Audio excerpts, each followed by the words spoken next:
Our political terminology is in complete disarray. It is fucked. The same word will span multiple, often contradictory meanings and will frequently be used as a meaningless snarl word. Today I'm going to look at 3 of those words: liberalism, socialism and fascism, and show how distorted they've become. To start with, the term liberalism has several competing definitions.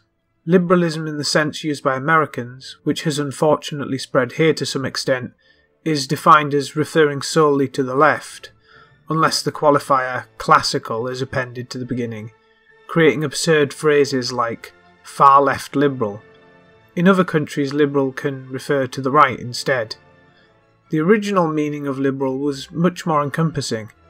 Liberalism came out of a transition away from the powers of kings to the power of parliament, and from the power of feudal lords to the power of the merchant bourgeoisie, or capitalists.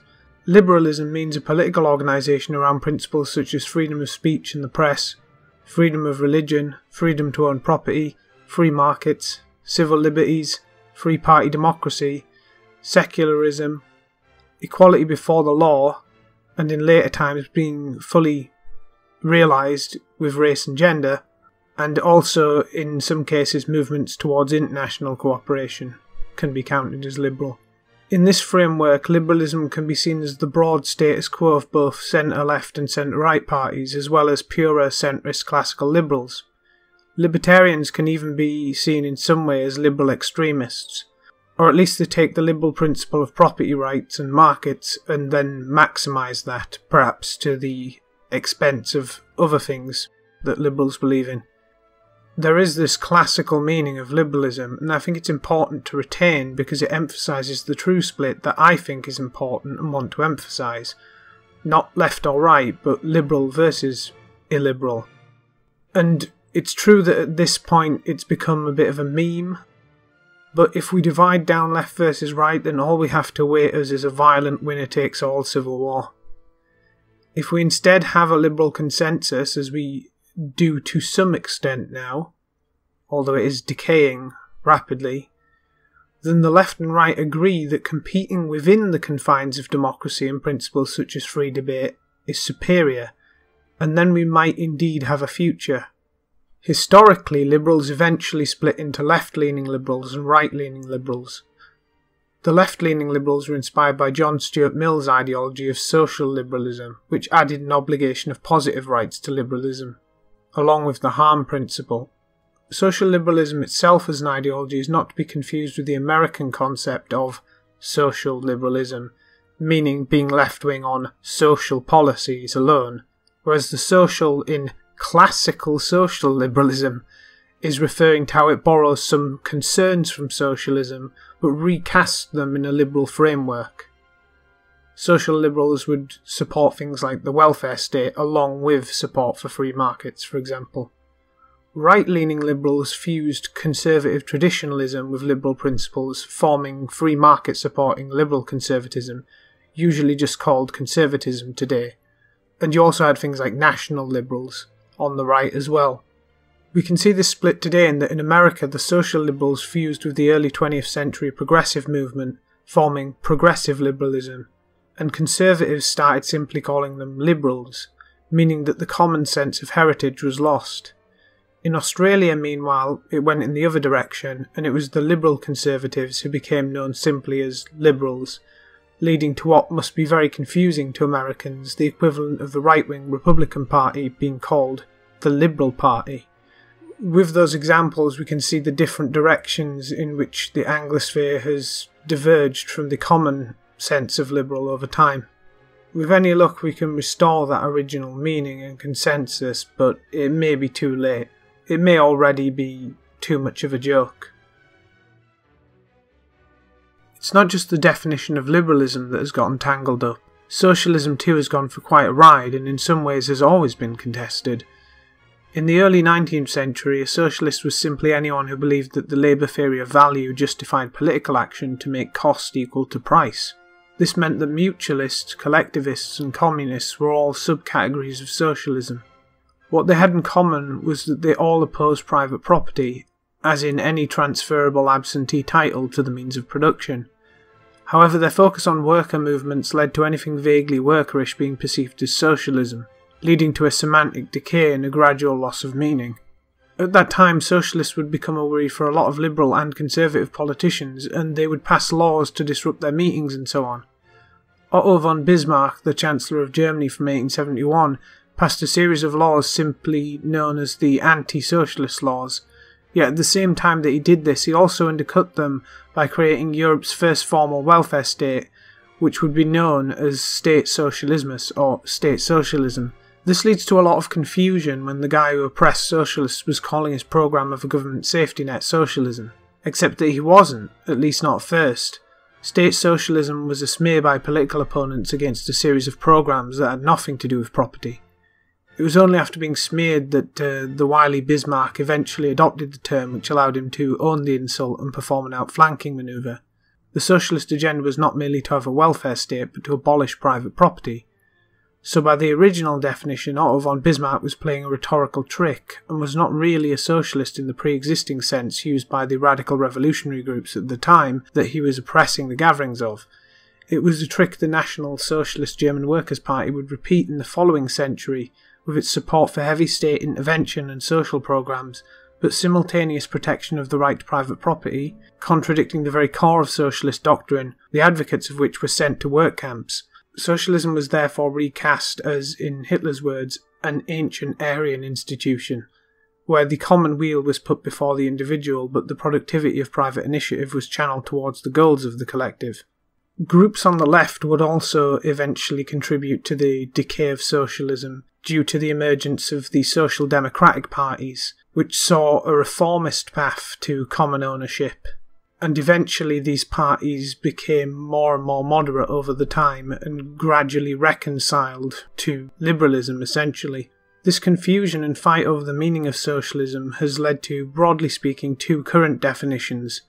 One of them is the original concept of a society that abolishes the payment of the worker in less than what his work produces, or so the theory goes, and that unites various radical visions of the future, mostly aiming at the abolition of private property.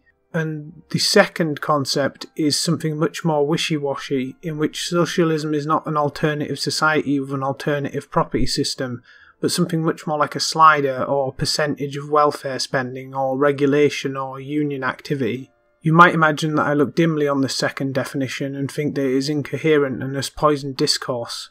You'd be right. Conservatives bear some responsibility for this, using socialism tactically and cynically in Europe, and collapsing socialism into liberalism in America because of outgroup homogeneity bias. By this point things have got so twisted up that American liberals, who remember in their extreme aren't liberals at all in the classic sense, now have started calling themselves socialists in response to the conservative use of the term as a meaningless snarl word. We now have a large contingent of idiots from both sides of the political spectrum acting as if the government doing anything at all is socialist. This is incoherent and historically ridiculous, but it's easy to show why this definition doesn't hold up to use with a simple thought experiment. Imagine a state run by a corporation, the stuff of sci-fi or cyberpunk novels. Imagine if Google owned the entire United States and centrally planned its economy. That would be about the maximum amount of socialism you could have according to the second wishy-washy definition. And yet, would anyone calling themselves socialist be happy about this state of affairs at all? No, of course not. So I have to see that the far-left radicals who stick to the classical definition of socialism are being far more coherent about things. I join them in not considering government to be inherently socialist and avoid historical and hypothetical absurdities. If government was socialist as ANCAPs contend, then a massive government gunning down union members to protect private property would be the height of socialism, which is just fucking nutty, I'm sorry. The decay of socialism into something approximating big government, or perhaps just the welfare state, isn't just a matter of etymology, but of great concern to real-world outcomes.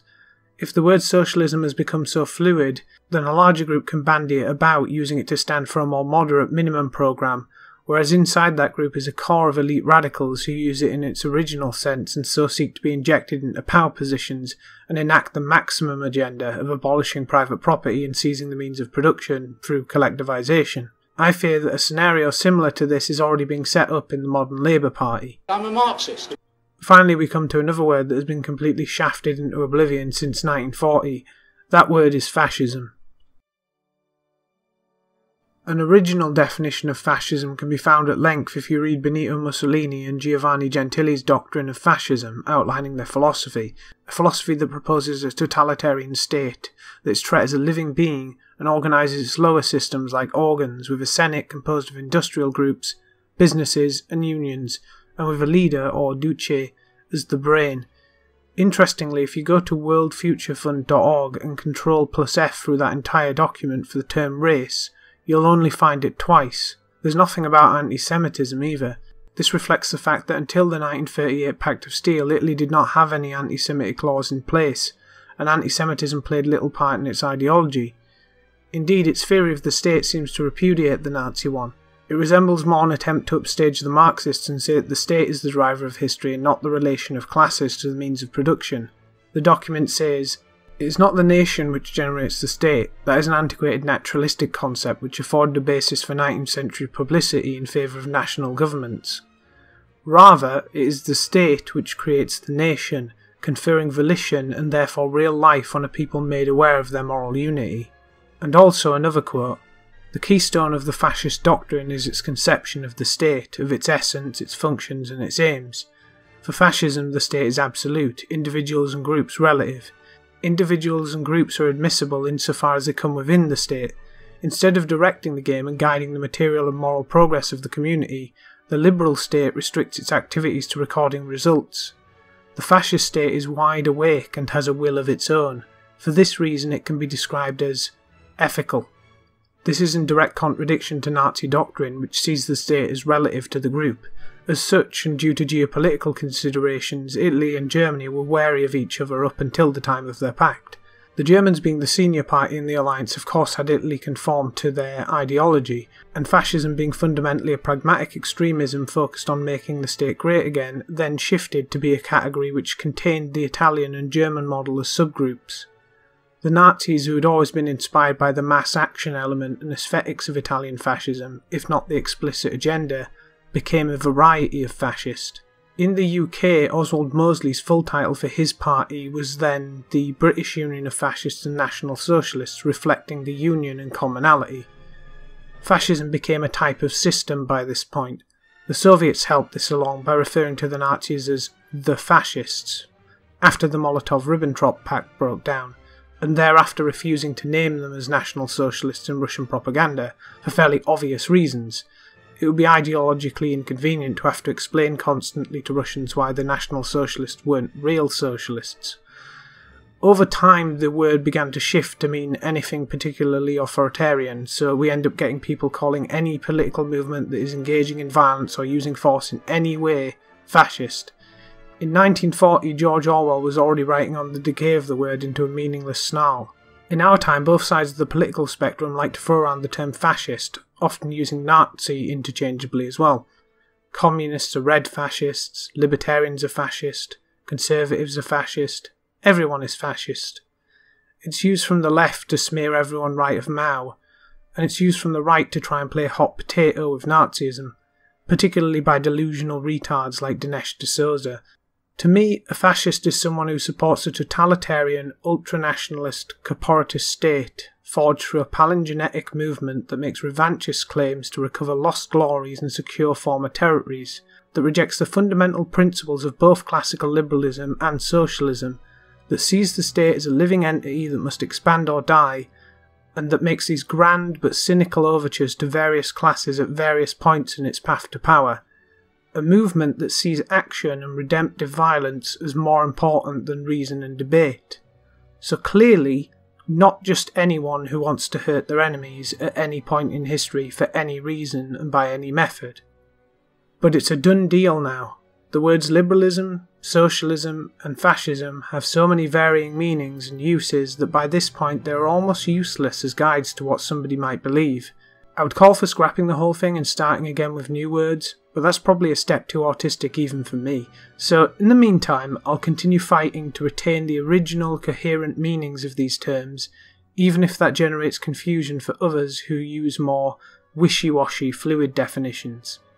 And also in the meantime, I'll continue explaining what I actually mean, instead of just using the words on their own, as if they're just obvious to everyone at this point. which of course this whole video has been going through the reasons why they're not. And so that's what I'm going to try and do.